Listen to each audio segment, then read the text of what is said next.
Morgan Studio, Cine TV y más presentan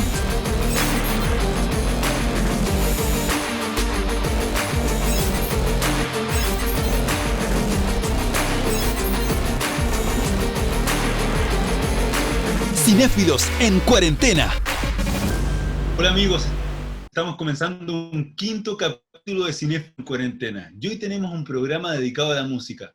Pero antes de comenzar tenemos que hacer un sentido homenaje a Ennio Morricone, el maestro. ¿Cierto, Marcelo? Así es, un gran compositor que nos dejó melodías inolvidables, de esas melodías que son y nacen del corazón, del alma, ¿sí? Así es. ¿Cuál es la música que más te representa de él? ¿Con cuál te sientes identificado? Oh, es que es difícil escoger, no sé, Cinema Paradiso, La Misión. ¿Tú, Almendra, qué tienes que decir del gran maestro Ennio Morricone? Ay, sí, obviamente que es una lamentable noticia, como lo dijimos en un capítulo anterior, muy lamentable cuando se va algún artista, ¿cierto? Que sobre todo ha dejado huella, así que yo creo que obviamente después va a ser una gran referencia para futuros artistas o compositores, en este caso. Juan Carlos, ¿qué tienes que decir del gran maestro Ennio Morricone? Bueno, de Don Ennio Morricone se pueden decir un montón de cosas. Primero, lo que llama la atención es lo prolífico de su obra. Compuso para más de 500 películas, series de televisión y videojuegos incluso. Así que es uno de los más trabajadores músicos de la historia. En realidad es sorprendente la cantidad de trabajo que hizo. Segundo, destaca lo ecléctico de su trabajo. Él realizó obras desde grandes películas de Hollywood, algunas de las más destacadas. Trabajó con todo tipo de directores y no tenía problemas un día para trabajar para una tremenda película de Hollywood o trabajar con directores clásicos, Sergio Leone, y al día siguiente componer para John Carpenter o para una película erótica de la Chicholina. O sea, él no se complicaba con componer todo tipo de obras, no era como que decía, no, estas obras son menores, este es cine clase B, no, él no tenía ningún problema con eso. Y además, bueno, destacar que creo que Hollywood fue en realidad bastante injusto con él. Recién después de ganar el premio por La Misión, ahí recién se lo empezó a reconocer más, pero antes su obra ya era increíble. Y en realidad es bastante injusto que en toda su trayectoria haya ganado un solo premio Oscar por Los Ocho Más Odiados de Quentin Tarantino, que fue el único Oscar. Antes había ganado un premio Oscar honorífico por su trayectoria, que era más que merecido, pero en realidad por sus composiciones ganó un solo premio y eso creo yo que es bastante injusto para la tremenda filmografía que tiene Morricone. ¿Y a qué se debe eso? Efectivamente, el tipo es un maestro en la composición musical, entonces de vasta trayectoria. ¿Por qué tú crees que realmente no se le ha dado el peso en los premios Oscar? Bueno, probablemente tiene que ver con que él se defraudó de Hollywood. Justamente él trabajó en algunas películas antes de ganar su primer premio Oscar, perdón, de estar nominado por La Misión. Pero las primeras películas que él hizo para Hollywood ganaba muy poco, le pagaba muy poco. Nunca le reconocieron el trabajo. Recién después de La Misión, en Hollywood lo empezaron a mirar con otros ojos. Y además él nunca después no quiso volver a Hollywood a trabajar directamente, o sea, se quedó básicamente trabajando en su natal Italia. Por lo tanto, él nunca tuvo una muy buena relación con Hollywood. Y sabemos que en general para ganarse los premios Oscar hay que hacer mucho lobby, no solo es un premio a tu trabajo, sino que en realidad hay mucho de negociación, de llevarte bien con los miembros de la academia. Entonces, al final tiene que ver con eso, que él no era, por lo menos años, no fue el más querido dentro de la industria hollywoodense. Hoy día sí se lo reconoce y todos los grandes directores lamentan su pérdida, pero durante muchos años tuvo una relación un poco de amor-odio con la academia, y probablemente eso impidió que se llevara más premios. ¿Qué película les puede recomendar a la gente? La más trascendente de su trayectoria, por ejemplo. Bueno, como decía, bueno, las películas de Sergio Leone, por ejemplo, el western, una de las melodías más antiguas y más reconocibles es la del bueno, el malo y el feo, que probablemente muchos de nosotros conocimos, los que andamos por los 30, 40 años, por el indio bolsero del Happening, que sonaba así, taranananan, tan, tan, tan. Esa melodía es de Sergio Leone del bueno, el malo y el feo, pero muchos probablemente la conocimos primero por el Happening, aunque suene ridículo, pero es así. Y bueno, después está la de Cinema Paraíso, una tremenda película, la de La Misión, la de Los Ocho Más Odiados, que le valió por fin su Oscar, está La Cosa de John Carpenter y un montón de... Sería largo nombrar cuántas películas más participó, así que todas sus melodías son bastante reconocibles, así que muy hermosas y como decía yo, además, muy eclécticas. Él era capaz de componer obras más sinfónicas, más clásicas, y componer otras cosas más electrónicas, más rockeras. Él mismo era como una especie de rockstar, y estuvo algunas veces en Chile, y tengo amigos, por ejemplo, que lo pudieron escuchar ahí ensayando en la iglesia de San Francisco, en la Alameda. Ahí él ensayaba cuando él sus conciertos acá en Chile. Interesante, entonces podríamos decir que Ennio Morricone era una persona muy versátil. Extraordinariamente versátil. Eso es muy importante para los chicos que efectivamente quieren ser músicos, sigan el legado de él. Pero Marcelo, tienes otro compositor. Sí, bueno, vamos a hacer una especie de repaso a los grandes compositores de la industria, y quiero presentarles a un gran compositor de nombre Evangelio Odiseos Papatanasius. Este caballero más bien lo podríamos conocer con el nombre de Vangelis. Ahí yo creo que va a ser un poquito más conocido. Nacido el 29 de marzo del año 1943. Fíjense que era de estos talentos de cuna, ya que a los 6 años ya era capaz de tocar el piano, y empezó a hacerse conocido en Grecia, obviamente en su país natal. Formó pequeñas bandas, ya siendo un chico de 12 años tenía un grupo con amigos. El primero en el cual participó se llamaba Formix, donde él se hacía cargo de los teclados. Este gran compositor empezó después a trabajar con otros grandes de la industria, entre ellos su primo, el famoso cantante Demis Russo, que junto a él formó, y otro baterista, formaron el grupo Aphrodite Child, que también fue muy conocido en Europa, y empezó a ir hit tras hit componiendo músicas de distinto tipo.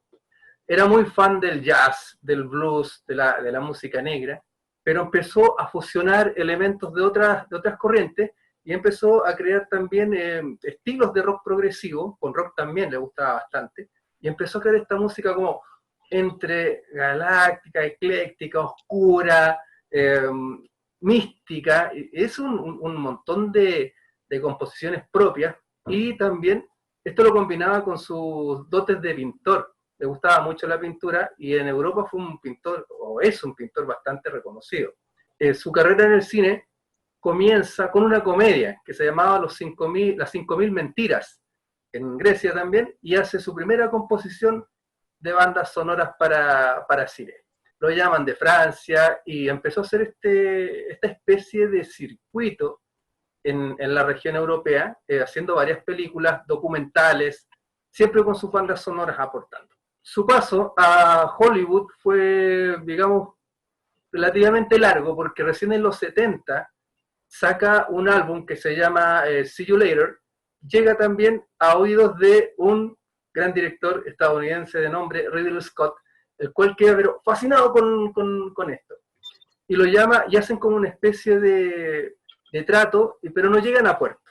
En ese intertanto, también logra sacar un álbum que se llamaba The Hell and the Heaven, El Cielo y el Infierno, de la cual Carl Sagan, en el año 1980, le pide los derechos y la incluye en la banda sonora de la famosísima serie Cosmos. Búsquela, es una melodía tan, ¿cómo decirlo?, poética, que se convirtió en la característica de Cosmos. Y bueno, ahí esa fue su puerta de entrada a Estados Unidos. Lo escucharon, vieron Cosmos, se fascinaron con la serie, y todos se preguntaban, caramba, o sea, ¿de quién es esta música?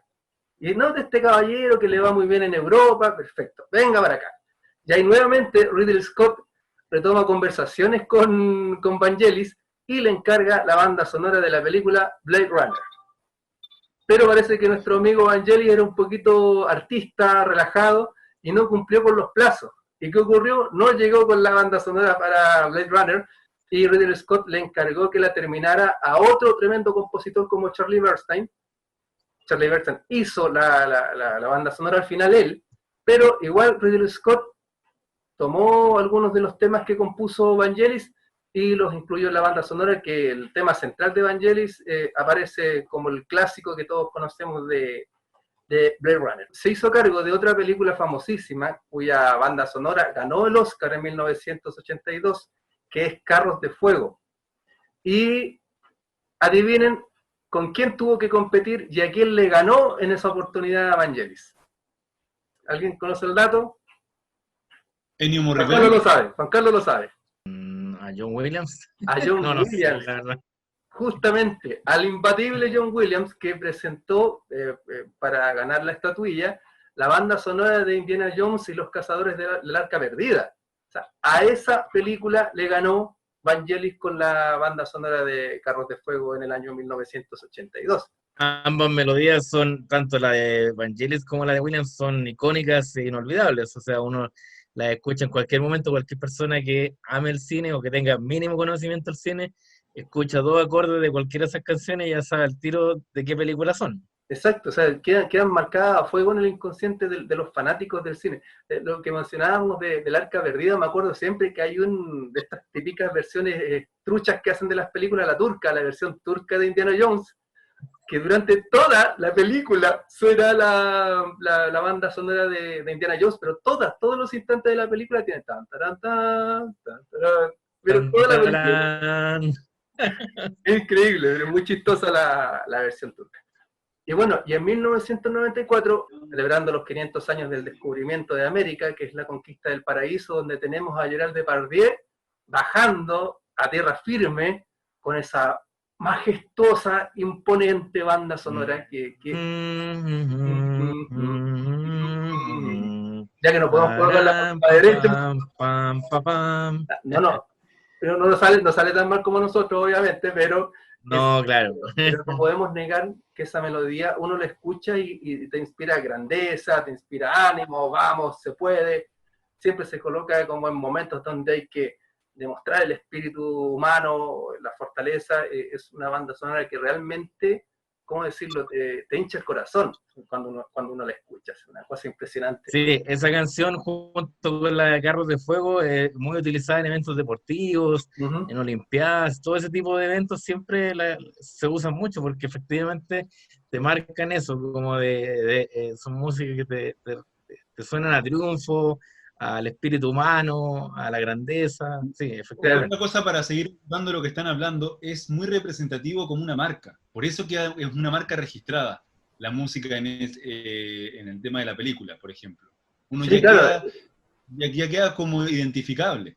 Claro, el inconsciente colectivo es como cuando, eso se llama la característica, se le suele decir a eso. O sea, tú escuchas la canción y dices inmediatamente, es de esta película, la melodía, digo, y es de esta película. Carros de Fuego, como dice Juan Carlos, es totalmente reconocible. Y bueno, Vangelis, bueno, después de esa película siguió trabajando, haciendo bandas sonoras para documentales. En Europa se le sigue requiriendo, trabajó muchas veces con Polanski, Ridley Scott lo tenía de regalón también. Incluso la NASA le ha pedido en más de una oportunidad colaboración cuando quieren hacer algún evento importante. A sus 77 años sigue componiendo, sigue creando, es un artista, yo creo que hasta el último día de su vida va a seguir exudando la música y la grandeza por todas partes. Me gustaría que efectivamente le puedas recomendar a la gente que no lo conoce. Las nuevas generaciones creo que no son eruditos en el tema, entonces, ¿por qué película deberían partir? Vangelis, yo recomendaría que partieran por Carros de Fuego, y 1492 de todas maneras, ¿ya? Otra música donde ocupan mucho Vangelis, por ejemplo, como nota extra, ¿se acuerdan de Tony Camo, este hipnotizador chanta?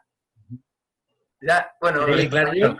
Cuando empezaba a hipnotizar a la gente y sonaba esta melodía así como, te está dando mucho sueño. Esa canción, Le Petit Fil de la Mer, es justamente también del compositor Vangelis. O Pulsar es una música que es como taca, taca, taca, taca, que la colocan siempre en noticieros, en la radio, en la televisión española. También es de Vangelis. Voy a hacer una pregunta. ¿Por qué es tan importante la música en el cine?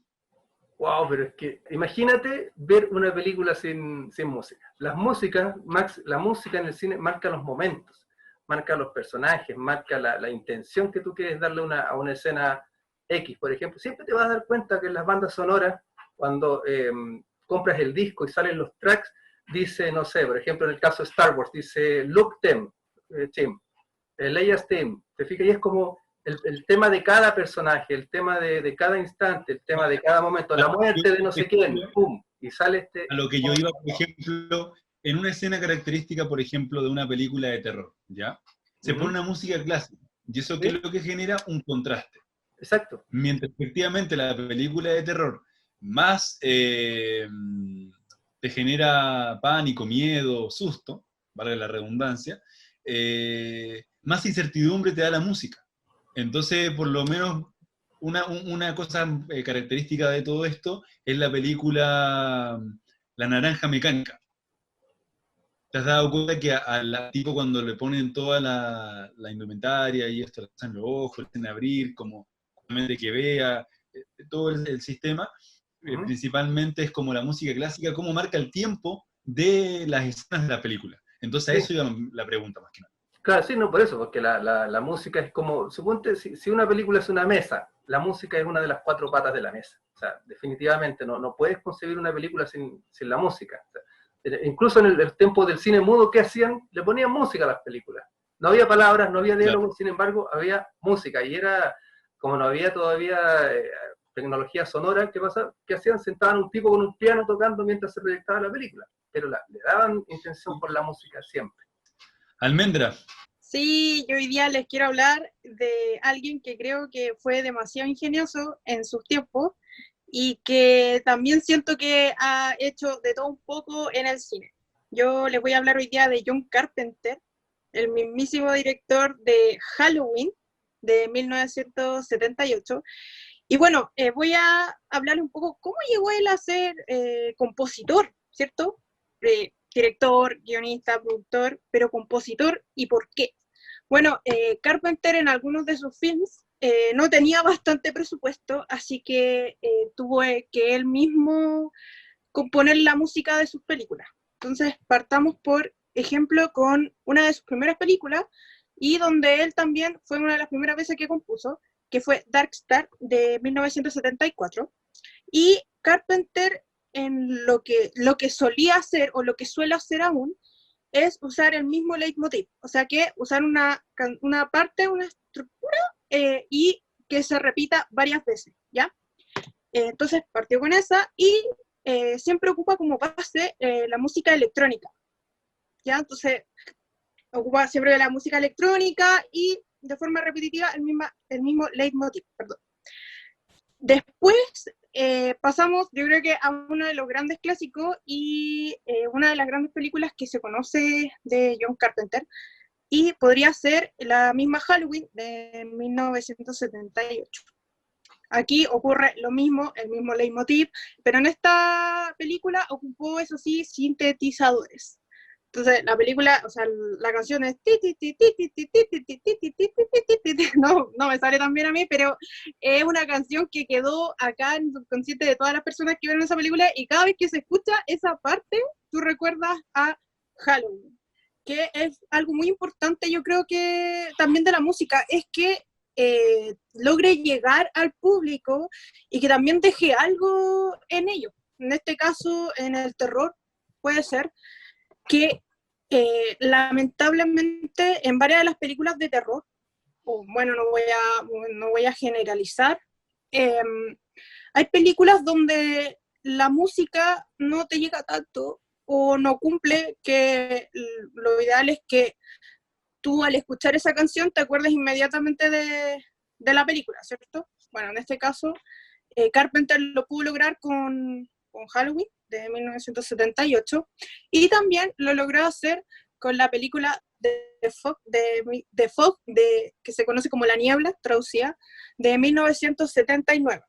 Y creo que es una de las composiciones y partituras que más ha influido, yo creo, en otros músicos, porque es una música que tiene de todo, o sea, tiene misterio, tiene mucho terror, tiene mucho suspenso también, y por supuesto que es lo ideal del cine de terror, que logre marcar ese ambiente de terror, de claustrofobia, de suspenso total, y por supuesto que también quede en parte del público que consume este tipo de cine. Y como datitos que podría dejar es que Carpenter nunca compuso, bueno, aún no ha compuesto para ningún otro director, o sea que Carpenter solamente se dedicó a componer para sus películas, donde faltara el presupuesto, pero él sí acudió a otros compositores para que estuvieran en sus películas. En este caso, con Ennio Morricone, con la película The Thing del 1982, ¿ya? Y otra cosa que dice mucho John Carpenter es que gracias a los sintetizadores fueron su gran salvación dentro de sí, y que también en esos tiempos el compositor más rápido y más barato solamente era él, y que también cumpliera con retratar exactamente lo que quería decir la imagen, en este caso, por ejemplo, Halloween o de Fog. Así que eso podría hablar del gran maestro John Carpenter, que hasta el momento sigue componiendo y ya tiene varios discos también. Y también estuvo en lo que sería la secuela de Halloween directa del 2018, y bueno, hasta ahora con Halloween Kills, que se estrenaría el 2021 por el último comunicado que soltó, lamentablemente por la pandemia, que no va a poder ser este año, next. Así que eso podría decir del gran John Carpenter. Eso. Gracias, Almendra. Fue genial, como decía Almendra, que para abaratar costos dijo, no, yo mismo hago la música, o sea, dirige y compone por el mismo precio. Toda una gana. Sí, eso lo encontré súper ingenioso, porque, bueno, por ejemplo, actualmente están los audiovisuales o los que se quieren dedicar al cine, me incluyo, yo creo que a lo mejor ustedes también pueden tener como meta hacer su propia película. Y claro, uno se frustra mucho porque dice, tengo que tener todo el presupuesto posible para poder cumplir con todo lo que se necesita dentro de una película, y como decía el Marcelo, es una de las patas de la mesa, o sea, sin música no, básicamente no es película, no es lo mismo que faltase el guión o incluso quizás la dirección de arte. Y bueno, yo creo que John Carpenter es un muy buen referente como para decir, ¿saben qué? ¿Sabes qué? Igual puedo hacer mi película, y igual podría hacer mi música con las cosas que tenga. En este caso, Carpenter pescó un teclado y él mismo compuso la música de alguna de sus películas. Así que yo creo que no es una limitación. Una persona súper autodidacta. Síganos en nuestras redes sociales, @CineTV+, Instagram, Facebook y Twitter. Almendra, tienes un datito más de John Carpenter. Sí, mira, te cuento, pasa de que el DEM de Halloween fue inspirado por un sistema de bongos que propuso el mismo papá de John Carpenter, porque el papá era músico, y de hecho el papá siempre soñó que John Carpenter fuese músico, pero John Carpenter se fue por otro lado, director, guionista, producción, hasta que igual terminó cumpliendo el sueño del papá, que era ser compositor en este caso. Eso era lo que quería añadir. Juan Carlos, tienes muchas cosas que decir de un gran compositor, que seguramente ustedes los deben conocer.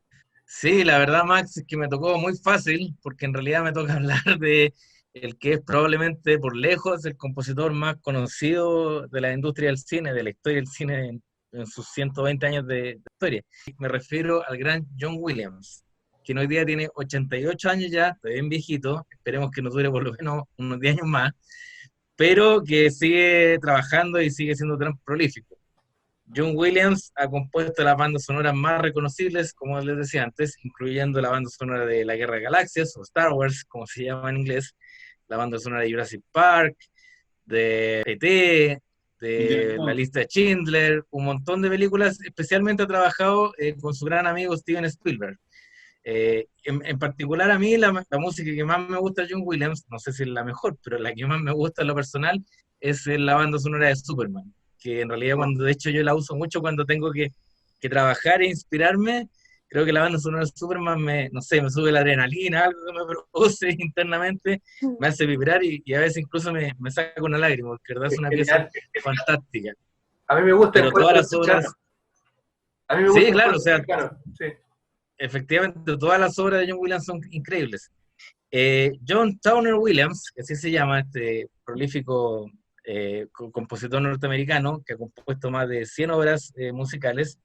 Al igual que Vangelis, como nos contaba Marcelo, partió estudiando piano a los 7 años, y a los 10 ya tocaba varios instrumentos. Y partió un poco componiendo, influenciado por la técnica del romanticismo de Richard Wagner. De hecho, se considera que el estilo que compone John Williams se le denomina neorromanticismo. Y una de las cualidades que tiene el neorromanticismo es que usa mucho, al igual que Wagner, en los leitmotiv, que nos explicaba hace un rato Almendra, que también los usa mucho John Carpenter. Los leitmotiv, como ya nos explicaba Almendra, es cuando una melodía uno la asocia a un personaje o una escena en particular. Probablemente la más reconocible por todos, por cualquier cinéfilo, es la melodía de la Marcha Imperial, que uno la asocia a Darth Vader. O sea, tan, tan, tan, tan, tan, tan, tan, tan. Uno escucha eso y automáticamente sabe que viene Darth Vader ahí en alguna parte, o al menos tiene alguna relación con el lado oscuro de la fuerza en Star Wars. Es uno de los leitmotiv más identificables de toda la historia del cine, y cualquier persona que, aunque ni siquiera haya visto Star Wars, escucha esa melodía y ya sabe que lo asocia automáticamente con Darth Vader. Así que es uno de los recursos narrativos que usa John Williams más identificables. John Williams ha estado nominado 52 veces al premio Oscar, es la persona viva que más nominaciones ha tenido. Segundo lugar después de Walt Disney, que tuvo alrededor de 80 nominaciones, pero Walt Disney ya no está vivo. Hoy día la persona viva con más nominaciones al Oscar es John Williams, y probablemente nadie lo va a pasar en un buen rato. Y de las 52 nominaciones ha ganado 5 premios Oscar. Y lo más increíble es que está el talento de Williams, que muchas veces ha competido contra él mismo. O sea, en varios años, dicen, nominado por la canción 1, por la canción 2, por la canción 3, el mismo John Williams está nominado 3 veces en la misma categoría. O sea, eso te marca la genialidad de este tipo que ha cambiado la historia del cine, con muchas de las melodías más reconocibles, como les mencionaba hasta ahora, por ejemplo, la música de E.T., la música de Jurassic Park, la música de Star Wars, por supuesto, de Indiana Jones, y bueno, prácticamente toda la filmografía de Steven Spielberg ha estado compuesta por John Williams. También compuso para otras películas como Superman de Richard Donner, que les comentaba, y también trabajó en las primeras cintas de Harry Potter. Así que es un director, un compositor realmente prolífico, magnífico, y que todos amamos y esperamos. No sé qué más decir de él, porque en realidad podría estar desglosando horas y horas cada una de sus obras, pero en realidad son tan famosas, tan familiares. Como decía Max cuando preguntó en un momento para qué sirve la música en el cine, probablemente como pocas, la melodía de John Williams marca la película. O sea, es una pieza fundamental. Hay veces que la música del cine pasa a ser más un apoyo en algunas películas, cuando la música no es tan buena. Pero aquí efectivamente la música de John Williams es tan potente que la misma escena dirigida por un genio como Steven Spielberg, si le sacáramos la música y hubiera tenido otro compositor, la escena bajaría a la mitad del nivel, porque es así de potente la música. Oye, otro director, yo les conté alguna vez, cuando yo fui a ver Jurassic Park la primera vez, que yo soy muy fan de los dinosaurios, y yo lloré con Jurassic Park, la escena cuando llegan al parque, ya Alan Grant después como que cae aturdido y ve esta escena de los dinosaurios saliendo del lago, y la música de John Williams ahí, pero o sea, sin la música yo creo que no habría llorado. Pero, sí, claro, que tiene ese efecto, porque, a ver, yo siempre he pensado que, aunque me van a odiar aquí los amigos músicos, los pintores, los fotógrafos que me estén escuchando, pero creo que el cine, denominado como el séptimo arte, es el arte más completo porque reúne a todas las demás artes. Esa es un poco la gracia. Tal vez el teatro, la ópera pueden más o menos igualarla, pero el cine tiene esa gracia que es la que une a todas las demás artes. En una película uno ve la música, la fotografía, la escenografía, la danza, la actuación, o sea, todas las artes, incluso hasta la pintura, están reunidas en el cine. Y cuando una película es buena es porque todos esos artistas que trabajan en una película funcionan a la perfección. Entonces, una película de Spielberg es maravillosa porque no solo tiene la visión y la forma de narrar que tiene Spielberg, que ya es un genio, sino porque está acompañada por la música de John Williams, por la fotografía de Janusz Kaminski y por el montaje. Y cada detalle es perfecto y funciona impecable. Es toda una pieza que funciona al igual que en una orquesta, todo funciona a la perfección. Una orquesta, si uno escuchara una composición musical, podría sonar muy bien los violines, podrían sonar muy bien el trombón, pero si el triángulo suena mal, ya uno va a escuchar algo desarmónico. Claro. Aunque sea el triángulo, el instrumento tal vez más que uno bien considera más insignificante de una orquesta, pero si eso sonara a destiempo o sonara mal, uno diría, algo suena mal. Y aquí no, porque aquí efectivamente las películas de Spielberg son maravillosas, entre otras cosas porque tienen el sello musical de John Williams. Así es. Spielberg le debe mucho a John Williams, efectivamente. Bueno, todos los cineastas con los que ha trabajado. Star Wars no sería lo mismo, y de hecho, la Asociación Norteamericana del Cine considera que la música de Star Wars es la canción más importante de toda la historia del cine. Así que sí, ese es el legado de este gran director, compositor, que esperamos, como decía yo, que siga trabajando por mucho tiempo más. Gracias, Juan Carlos, gracias, Marcelo, gracias, Almendra. Hemos terminado el programa de hoy y debo decirle que efectivamente seguimos en cuarentena, por ese es el nombre de nuestro programa. La semana que viene tenemos nuevamente un gran programa y vamos a hablar de las criaturas en el cine. ¿Cuál fue el inicio? ¿Quién las inventó? ¿Quién las creó? Y todo eso en Cinéfilos en Cuarentena. Hasta pronto, nos vemos el próximo fin de semana. Chao. Cinéfilos en Cuarentena.